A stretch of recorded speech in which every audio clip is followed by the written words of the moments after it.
color of the clothes or the colors of anything around you, does it have some impact? You need to understand this. How color happens, first of all. Why seems to be white right now is because when the light falls on it, it reflects all of it, so it looks white. Why this seems to be red right now is not because it's red, it is just that it holds back all the colors and only reflects red. That's why you're seeing red. And what is red for you may not be red for some other creature. If you dress up really jazzy colors and go and stand in front of your dog, he looks at you in an uninterested way because he doesn't see any color, he sees everything black and white. Do you know this? Don't dress up for him, okay? Dog lovers, I'm saying. You wear only black and white, dog lovers. Nothing else works. You don't impress him with red, green, blue and whatever. So color is not what it is, color is what it gives away. What you reflect will be your color, what you hold will not be your color. This is the nature of life, not just of color. This is the nature of life itself. Today, if you radiate love, people will see you as a loving human being. If you hold back all your love because you have a love bank, you're full of love but you don't radiate, people will think you're that. If you radiate joy, people will think, oh, he's a joyful person. If you are a joy bank, you held back all your joy because you want to take it to heaven. People won't experience you as a joyful human being, isn't it? What you give away is always your quality, isn't it so? So that is not just for a human being, that is the nature of the existence itself. What is thrown away is the quality of that substance. Now this reflects everything, so this is white. That reflects only red, so it is red. That reflects only blue, so it is blue. Everything else is held back. What it holds back, you don't see. What it gives away is what you see. So, how is color significant for human consciousness as such, or for any kind of spiritual process? It is significant in the sense that the color that you reflect will naturally add to the aura that you carry. People on the ascetic path don't want to wear anything because they don't want to add any new things to them. They just want to work with what they have, they don't want to take on anything more. What you are right now, to work that out is quite substantial. Adding one more thing and one more thing, it complicates. So they don't want anything, they walk naked. If socially walking naked is difficult, they will put on one little loincloth so that socially there is no issue. But the idea is, they don't want to take on anything more than what they are. They know what they are is substantial. There are other aspects to it, that's different. I'm saying about the color. So orange, the chakras in the body, all the 114 chakras, or rather 112 chakras ascribe to some color. The two do not ascribe to any color because they are not physical in nature. Anything that's physical in the existence naturally reflects light. You understand what I'm saying? Anything that's physical in the existence reflects light. Once it reflects light, it will have color in your perception. It may not have any particular color, or it may not have the color that you're seeing. You are only seeing what's being reflected. What you're seeing is the reflected light. You are not seeing the color of the substance that you're seeing. You're not seeing color of the thing that you're seeing. You're only seeing the color of the reflected light. Black reflects nothing. It holds back everything, so it becomes black.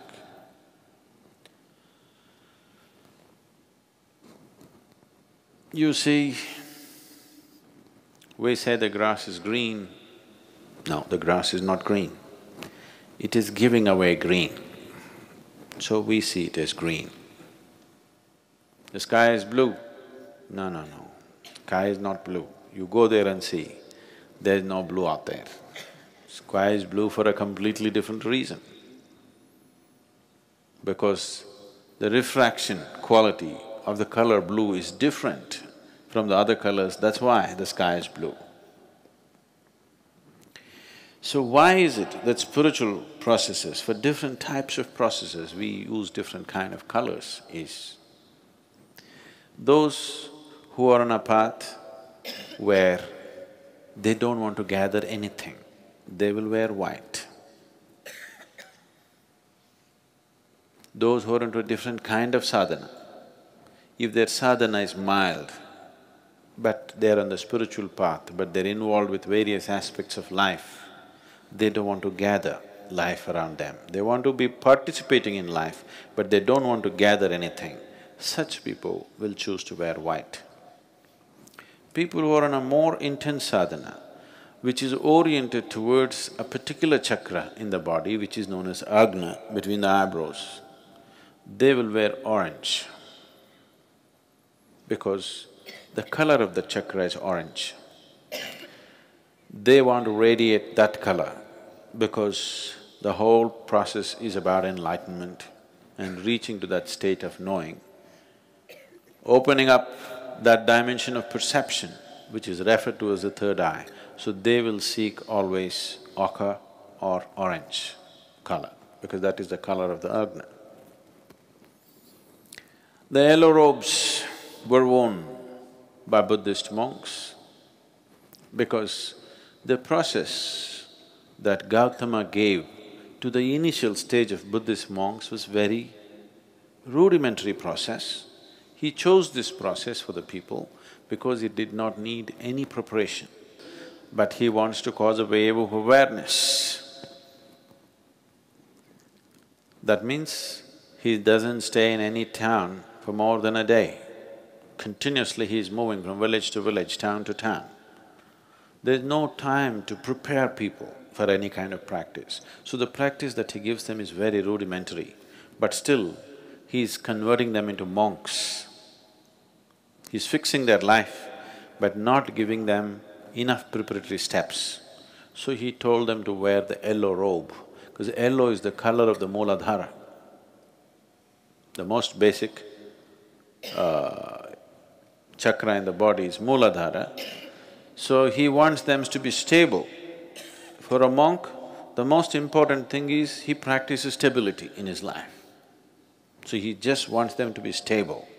They don't have to fly off into a blissful experience, they don't have to get enlightened right now, they don't have to get anywhere. They just have to learn to be stable because he is preparing soldiers to shake the world with awareness. So he told them to wear yellow robes. Later on, when they graduated to what he called as arhats, the arhats in the Buddhist tradition wore ochre robes, that is orange, as all the Indian sannyasis wear. But then after Gautama passed away, when they tried to spread the Buddhist way of life, people in India, there were at least 30% of the population were sannyasis or monks by nature. By culture, it was just like that. So this one more set of monks, they just accepted them and they became kind of part of them. They couldn't maintain a distinct identity. So from ochre, they shifted to a little more maroonish color, more for an identity's sake, because they would simply mix with all the other yogis and monks who were walking all over the place. So they wanted to set up a distinct identity, so they switched to a little maroonish color later on. But the basic Buddhist color is still yellow, because yellow is the color of the Mooladhara and it can be taught without preparation. No preparation, no teaching, no nothing, a simple process just to stabilize and stabilize and stabilize. Such a process is taught when you are charting out a spiritual path for a few lifetimes. See, that tradition still continues in the Buddhist way of life. They keep coming back and coming back to do more work and more work because the process is such, it's of stabilization, not of realization. So that's why the yellow. Devi is always red because red is the most vibrant color.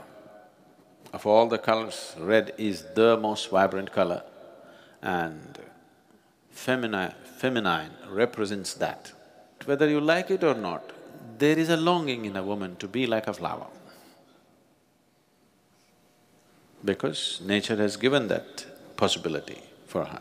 There is a certain quality in the feminine which is flowery. So, when we say flower, the first thing that comes into most people's mind is always red. A red flower is always the real flower. Other things are on the way. Red is vibrant. It is the color of vibrance. Devi, or the feminine form of the divine, is the most vibrant form of divine. Something nobody can miss. The reason why, even if there are other bigger temples, in every village, in every town in India, we will set up a Devi temple. You walk into the Devi temple, she hits you in the face, you can't miss it because it's vibrant. The color of vibrance is always red. It doesn't matter what kind of a person you are, if you come dressed in full red clothes, suddenly people will think you're vibrant, even if you are not. Yes or no?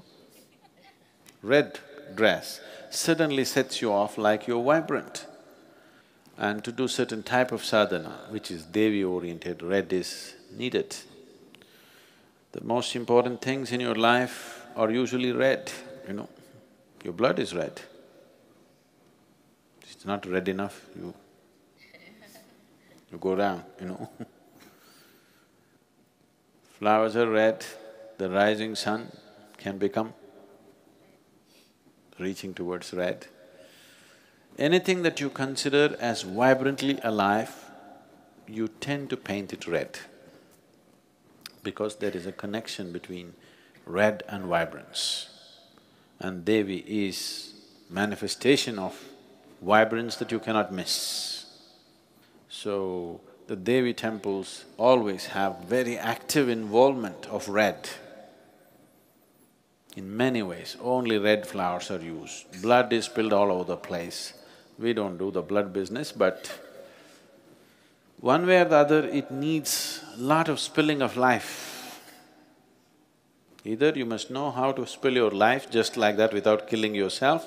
If you do not know the technology, you have to kill. We know the technology, so we don't kill.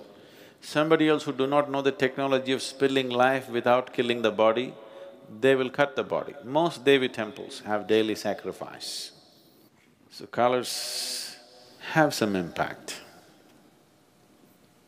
It definitely influences a few things, but it's not everything. Why? A very large part of Indian population worships Rama. If you look at his life situations, the way life happened to him, it's a continuous series of disasters. Loses his kingdom, what is rightfully his, ends up in the forest, loses his wife, gets kidnapped, fights a brutal war which he's not interested in, brings back his wife, suffers very uncharitable comments about his wife from everybody around. A wife who was very dear to him, pregnant with 2 children, twins, takes her and leaves her in the forest, never sees her again in his life. and unknowingly ends up in a battle against his own children, fights a battle with his children, gets defeated by them, goes through the disgrace of that, endless disasters, and wife dies without he ever meeting her. But still, why? The significance of Rama is not the life situations. The significance of Rama is the way he conducted himself through this disastrous series of disasters that occurred to him, with how much gracefulness he conducted himself right through his life. With all the disasters happening, never once was he seen angry, never once was he seen cursing someone, never once was he seen freaking out, conducted everything gracefully. So people who are seeking liberation sought Rama. People who are seeking a graceful life sought Rama. People who understood, people who had the wisdom to see that external situations can go wrong any moment, just any moment. Oh, it'll not happen to us, is a foolish way to live. It'll not happen to me is a foolish way to live. Even if it happens, I will go through that gracefully is a wise way to live. So people sought Rama because they saw this phenomenal wisdom, though life became a continuous series of disasters. Never once wavered from his truthfulness, from what he set up for himself, the fundamentals of his life, never once deviated from that, just hung on to what he has to do, conducted with utmost balance. In fact, people on the spiritual path, there is a tradition of seeking disasters. Really. Many spiritual seekers go about asking for something to go wrong with their life. You don't have to necessarily do that, because they want themselves to be fully tested before death approaches. Before death approaches, they want to be fully tested. They want to be quality checked. No matter what happens, they'll go through it gracefully. Because when the moment of shedding the body comes, that's the time you'll lose your balance. Everything is fine. When the moment of everything that you know as reality is going to slip off from your hands, that's the time when you lose your control a bit. So, people seeking disasters, like Akka Mahadevi goes about saying, "Oh Shiva, do this to me. Make me hungry. Make sure that I don't get any food. And in case I get it, before I put it in my mouth, make sure it falls off my hands. Before I pick it up from the ground, make sure a hungry dog eats it away. Make me go through everything so that I will learn to conduct myself gracefully, irrespective of what the outside situation is." That's an extreme form of devotion, and you want to be ready. When the moment of leaving comes, you don't want to falter even a bit. Take some practice. Suddenly one day if it happens, then you won't be able to handle it. And when the moment of losing your body and everything that you know as life, to conduct that day gracefully, people seek Rama. They want tribulations, trials and tribulations in their life, consciously seeking. If you see this, anywhere across the world. I'm not asking you to take this path, but it has been the tradition everywhere in the world.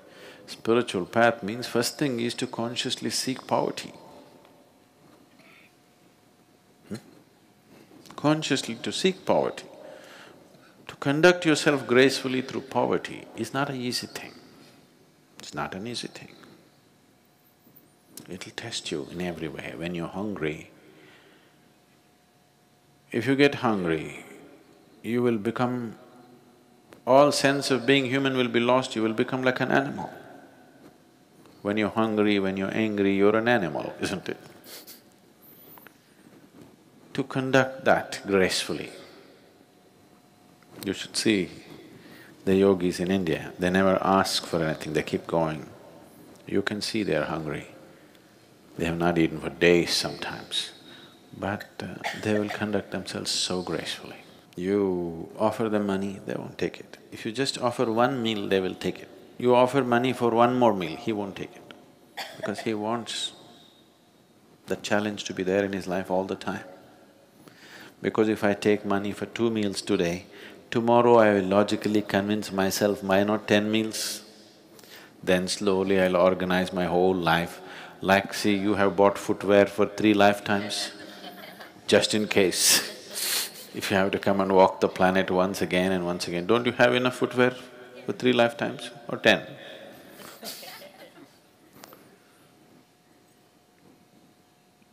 So, once you add one more will become logically acceptable and it'll grow endlessly.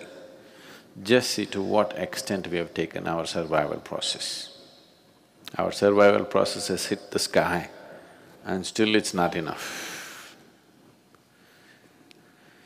So, they will take money only for one meal. If you give one meal, they will receive it. If you give money for one more meal, he will say no. Because he wants that trial in his life continuously. To conduct yourself through hunger, to poverty, to various kinds of physical and other kinds of difficulties gracefully. For this, people sought Rama. Rama, continuous disaster, conducted himself gracefully. Krishna, everything that he aspired for, what he wanted to create, his whole life was about bringing the political process and the spiritual process. He wanted to marry the political and the spiritual process. So he moved around with the kings and tried to bring spiritual process into their life, but it ended up in a disastrous war. Disastrous means horrible war it became. He tried to bring about something else, but something else happened. So we worship him. Jesus got nailed for very small things, but we still worship him. Not because of the success in their life, but for the gracefulness with which they conducted their failure, isn't it? Isn't it so? They conducted their difficult moments, most difficult moments gracefully, and that's what is valued. And that is the highest value in one's life. It's not the question of how much you have, what you did, what happened, what did not happen. Whatever happened, how did you conduct yourself? That is what determines the quality of who you are, not what happened in your life. You may make $1 billion because the market is doing well, okay? That doesn't mean anything. That's a social situation, isn't it so? Isn't it so? So you're living in America and you're in a certain level of affluence, you go to Africa and they're in a certain level of poverty, you may think you're doing better, you're not doing better. In your society, you may be a failure. Yes or no? Yes? In your society, you may be a failure. In another society, you may look like you're a millionaire. It doesn't mean anything. It's a social situation. So all right, you can enjoy the comforts that come with it, but the important thing about the making of the human being is, whatever the situation, how gracefully can you handle it? So all these people, whether a Jesus or a Krishna or a Rama, these are fabulous representations of conducting their life gracefully through most difficult situations. So, either you can seek an easy life, remain untested, and you will see this, it's happening to lots of people. They look like perfectly fine till one big challenge came in their life. Isn't it so? Are you not seeing this? When one big challenge comes, you will see who they are. When something that they expected did not go the way they think it should go, you will see they spill themselves all over the place. So the important thing is to bring this gracefulness into yourself. People are always doing thanksgiving for things that they got. Things that you get will not add to your life. See, suppose the whole world was living just in a hut. All we know is a hut. A hut would be great, we wouldn't need a mansion, isn't it so? Yes or no? Only that your neighbor has a mansion, you have a hut, that's the problem. This is a different kind of problem. Your neighbor has a mansion, you live in your hut and still gracefully. That's wonderful, isn't it? You can see this if you come to India. This is a huge house, next is a shanty, but both of them, he's not any less, you can't reduce him into nothing just because he's living in a little hut. He is as proud as you are, and that's nice. That a human being, irrespective of how somebody else is, he carries himself well. Not with just pride, but with gracefulness. And real things should go only to that even if your head fell off, you still can walk gracefully. Even if you have to go to the gallows, you still walk gracefully. This is the quality of the human being. Rest is only the quality of the situation, isn't it?